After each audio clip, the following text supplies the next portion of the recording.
What up, YouTube? It's your girl with the new hairstyle. I look like a warrior. No, okay. What up, YouTube? It's your girl. There is the name. And we back at it with another video.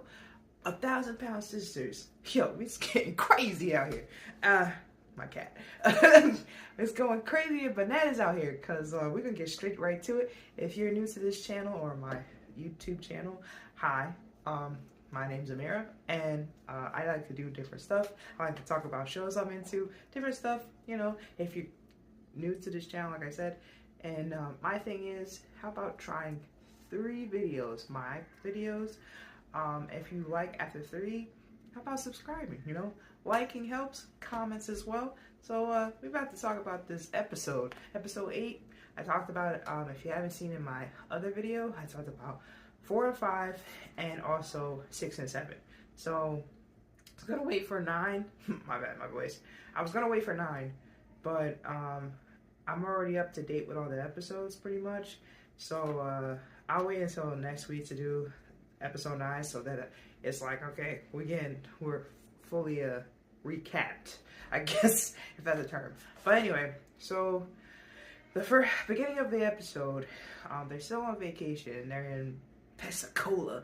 I haven't heard of that place before, like I said in the other video. But hey, I will go because it kind of reminds me of like Seaside Heights or Sandy Hook. Nice beach area and vacation style place. So I'm trying to remember from the beginning. So Amanda is expressing how, you know, she bought this dress, and even talking about her panties, I was like, TMI, we don't know about you. Like, Chris is like, whoa, come on now. We don't need to know about your new panties. But it was just the fact that I get what she was saying. Like, she lost weight too, and she wants to flaunt what she got. You know, she got a new body, and everybody want to show what they got a little bit, like a little taste. And she said, don't hurt to have a little fling during a vacation. That's a little fun with somebody else besides her family. So I get it. Shoot, live your best life.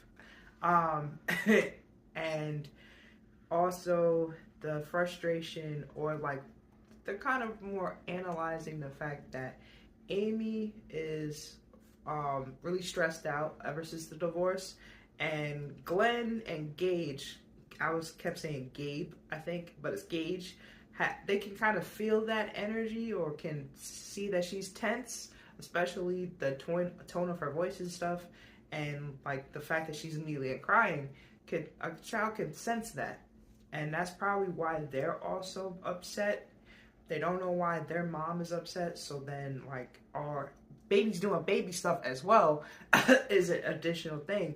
And the fact that Amy is making it seem like it's all on her. Yes, it's her children, but don't get it twisted. Your siblings have, I feel like it's probably all of the family have been on board with helping Amy, just like they was on board helping Tammy with her weight loss journey. But with Amy, feels like when they talk to her, because what happened? So they were talking, like, this is towards the end, which we'll talk about. Amy feels like when they give her advice, it's like they're talking down to her, or they're talking like she don't know any better, or like, yeah, pretty much talking down to her, and she doesn't like that.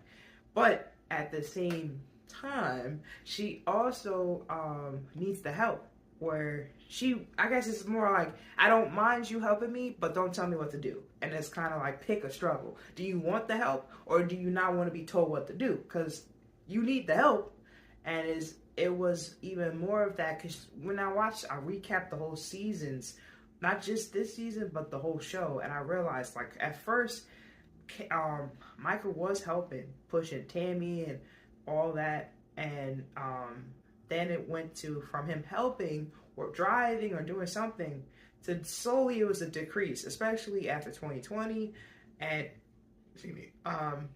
especially when everything was shut down because of COVID. So I think in the midst of that, he lost his job, but then he wasn't trying to get another job. And I don't know how Amy just allowed him to not work, and then the whole him possessing her belongings, like her credit card or debit card or anything like that, with her, or wanting, it was just a lot. So, and then she's still in the process of, oh my God, he's not gonna chase after me, or he's not gonna fight for us to be together, and he was the first one to file the divorce.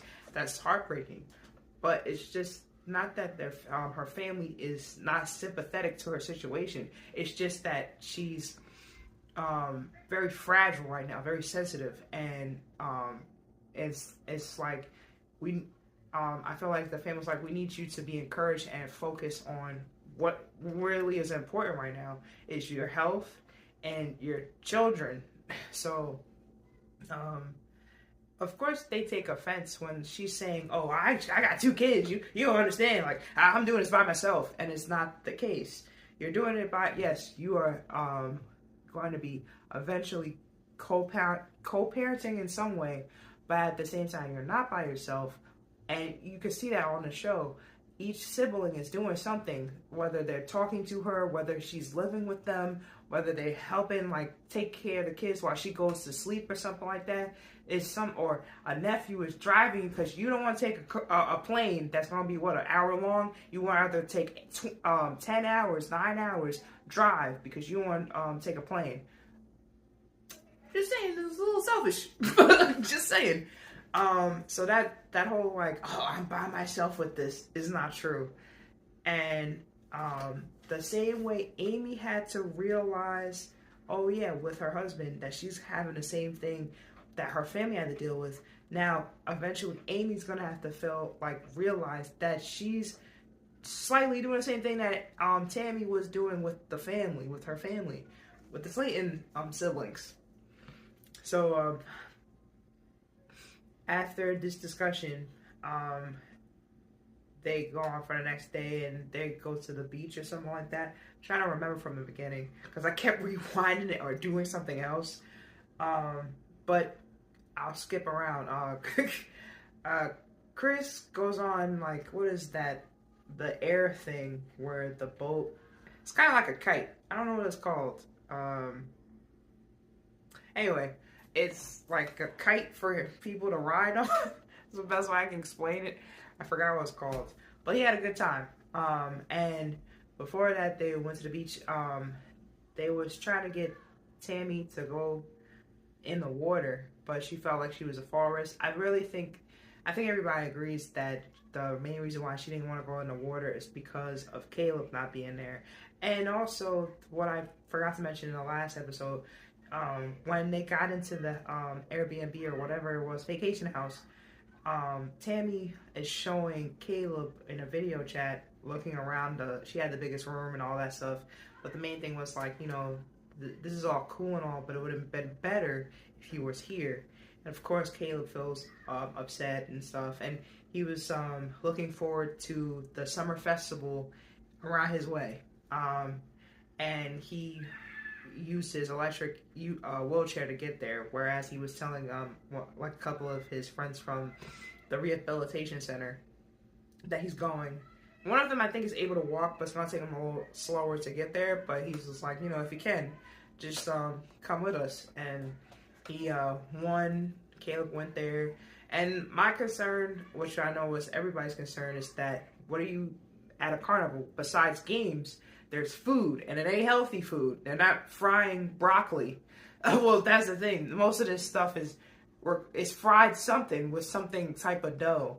And he's just like, don't worry, I'm not going to spend $300 on food or like fried food or just like that. And just, why even go there if you would be tempted? But when they're showing in a video that he played a board game, or not a board game, one of the vending games, and one like a sloth or something. It was cute. And I'm assuming he's going to give that to Tammy. And the last episode, which was 7, he bought a lot of snacks, and he claimed that he purposely wanted her to see the shit. Oh, excuse me. He wanted to see it. He wanted to, why would you want to, I purposely left it like that. Okay, yeah, sure. why are you leaving your snacks out here? Like, she's gonna be like, oh, can I have some?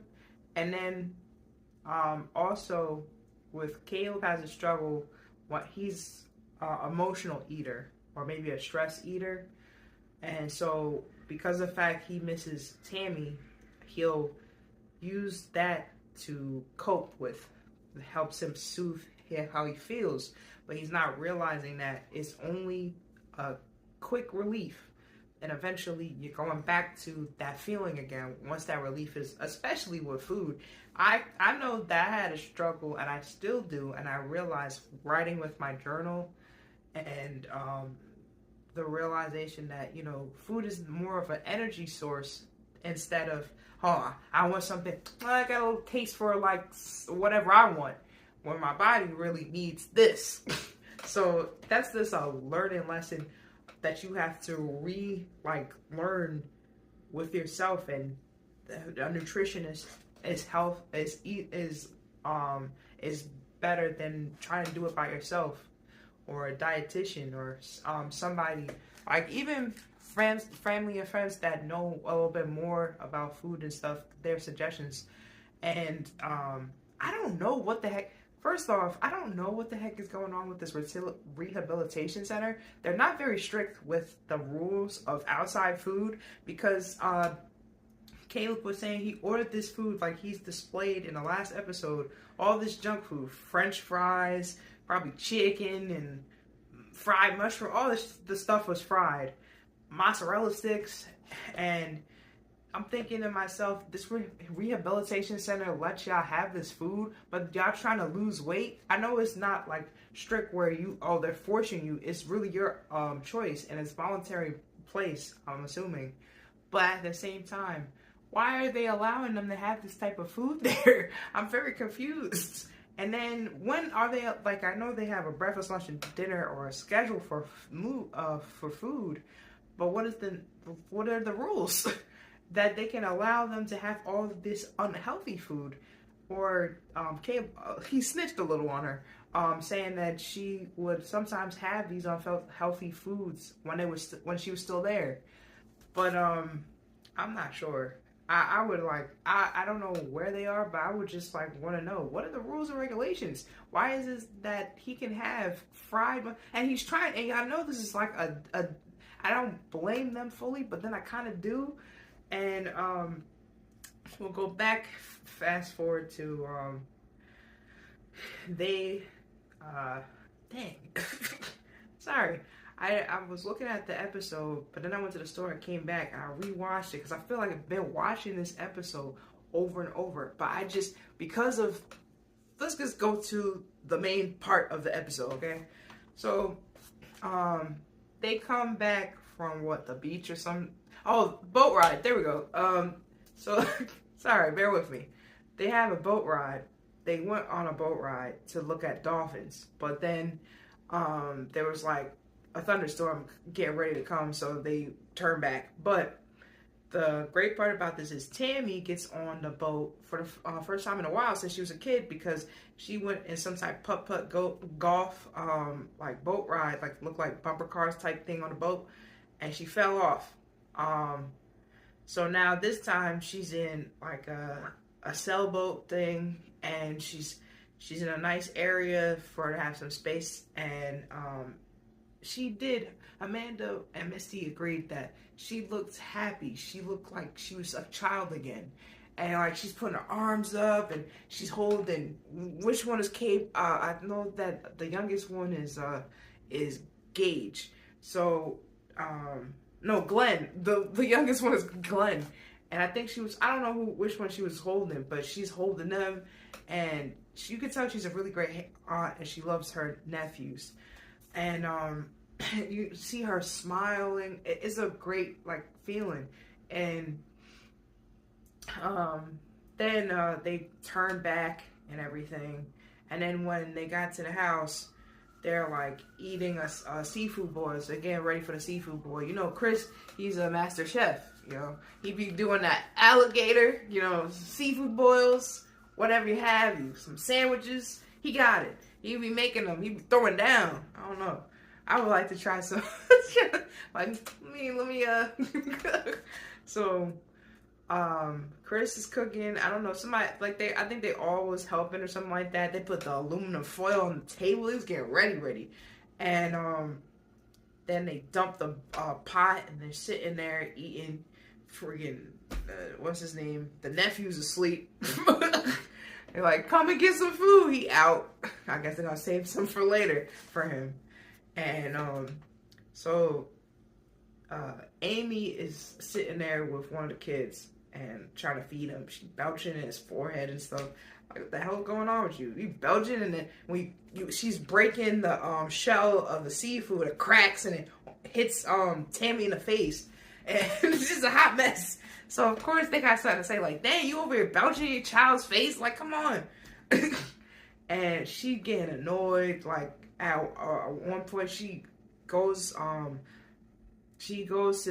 put, who was it, Gage to sleep, and then she's also went to feed. So it was Gage. Yes, Gage was on the couch looking at the tablet. So she went over there to go feed him. They're like, don't feed him on the couch and stuff, so it don't get messy or whatever. But she kind of getting aggravated and a little bit annoyed. So she does what. Then they're talking amongst each other. So then she comes back, and then I forget what happens, but she storms off. And then Tammy, like, Amy is okay. So what happened? Because they showed a side, like, you know, when something happens and they explain it, and then they kind of show what just happened. So it was like, yeah, this is what happened. So Tammy and Amy get into an argument about like what Amy gets mad about, which is when she feels like they micromanage her in some way with her parenting, or they were like, no, this is a 5 to 10, like one of those. She and Amy like flips out and she's walking away. So Amanda, which I noticed, and I've said this before, she's the first one to be like, hey, what's up? And they're like, Amy is like, I'm leaving. I'm done. I'm tired of this. Y'all doing too much. Y'all telling me what to do. And and then they're just like, what's going on with her? So then Amy, Amy pushes Amanda. And I'm like, what the hell? Like, she calls her a mother effer. And like, oh, you mother effer. And all this. I thought, because, you know, when they blur it out, I thought she was saying something else. So I was like, wait, hold up. So, but she wasn't saying that. But, my head's too big. Wait, hold on. Yeah, my bad. This ponytail. You see this ponytail? I got a big head. Anyway, it pushed Spider-Man. Anyway, so she shoves Amanda, and Amanda's shocked, like, what the heck? This isn't like her to be so upset. This is the worst tantrum that Amy has had so far in this season, and any of the seasons, to be honest. And it's worse than Tammy. This is the worst that Amy has had. So like, she gets mad and stuff like that, and Amanda is holding her off because it's like she's shoving her, like trying to fight her sister. And Misty comes and Chris comes, so Chris is like blocking her because she's like getting her stuff, and she's like, I'm leaving. And then Chris is like, no, you're not going nowhere. You're upset, and you don't even drive, so who's gonna drive you? The nephew. So she's like, move out the way. Like, she's not thinking, she's just upset. And this is why Misty and everybody's telling her to just go in your room and go to sleep, but she's still in this angry mode where it's like, stop telling me what to do. So then Amanda, like, Chris actually was telling her, like, you know, you're not by yourself. And she's like, I've been doing this by myself. So that really irked Chris. He's like, nah, I'm out of here. So he walks out like, fuck, F this. And he walks out because it's just like, are you kidding me? We're over here helping your ass, and you're you're just acting like you're just by yourself. You're single parent. You're not a single parent yet if your family members is over here helping you. So I get what they was on. She just don't see it because all she sees is what she's doing. And it's selfish and messed up. And try to see from her point of view. But right now, I don't see no point of view. I don't see her point of view. Because now you're just angry and you're spreading that anger to everybody else. So then when she seen that nobody's like pretty much giving up on her, not fully, but kind of just frustrated and leaving her alone, Amanda walked off, of course. Like everybody walked off. So she's talking to the not the cast members, like the camera crew of the show. And she apologized to them, which is crazy because it's like, how you not going to apologize to your family members? You apologize to them first. You don't know these people. They just there temporarily until the show is over. So, like, they had to, like, talk to her, and I guess they showed her some sense. So, with that, she comes back inside and goes in the backyard because that's where everybody mainly was just cooling off. And she automatically goes up to Amanda trying to give her a hug. And Amanda's not with it. Just like, no, you got to give me some time. Like, leave me alone. Because I'm not feeling you right now. And I think that's an automatic. She probably was embarrassed and realized, oh, I effed up. Now, automatically, instead of, you know, that's the immaturity part of Amy. When she messes up and she realizes she messes up, that's when she want to automatically apologize. And I feel like, you know, it's not just her. Like, automatically when you realize, oh, okay, I messed up. But it was it felt like because other people see, it's not just one person. Everybody sees that you're wrong. Now you want to apologize. So it's just like, I got to keep my distance. I get it. So, because now she want to apologize. She wasn't on that type of mood, or like she wasn't on that type of like attitude. It was an attitude. So that's why I was like, where is this coming from? Where you want to try to fight your siblings that have been helping you out this whole time? You got me fucked up. Because I'm about my family. So that's why I'm just like, huh? Wow, that's crazy. But of course, you know, whenever they have a fight, they go back to, but this was different. So I don't think they're gonna outcast her or like kick her out the family for this, but they're gonna need some time because that was a lot. And yeah, I just want to see. Yeah, it's getting like 22. But I will do like another video again. I just want to put this out there because this is a fresh episode, and it was a hot episode. This is, you can't say you don't like this show. This show is good.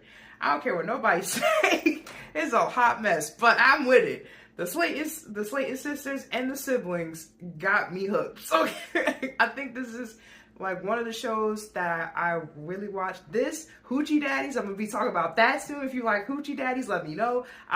Tell me about whatever show you want. I'll look at it and stuff and do a recap. We do get our snacks and stuff. It's like we friends. We kiki over here, okay? And we have a good time. So if you want to subscribe to my channel, I would truly appreciate if you want to share, tell your friends, tell your family about me. I'll be in the, I'm not gonna say I'm in these streets, like, but I'm I'll be really trying to put my name out there, and I really would appreciate it. Okay, can we talk about it? 131 subscribers, let's go. They can't tell me nothing. All of a sudden, I don't know how to act. So anyway, thank you guys for watching. I look forward to another video. Who knows? Also, I'm doing a Valentine's video. So it's gonna be out February 14th. I'm gonna try to make it definitely on that day. I'm really excited. It's something different. I don't know, y'all.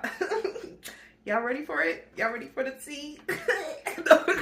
Look forward to that. It's the first time I did a video about like in this concept. Like I have a script and all that. It's, you know, I'm trying. So I hope people really watch this. Kind of remind me of when I did the video best dad ever thing. That was for Father's Day. So like this one is for Valentine's Day. randomly I'd be having these thoughts, and like, I want to do more skits, but we'll see. You know, it's a new year. I'm still the same. I just want to progress better in the way. I'm not a new me, but, you know, progressing. So I guess, yeah, maybe it is a new me. So, yeah, guys, this is me.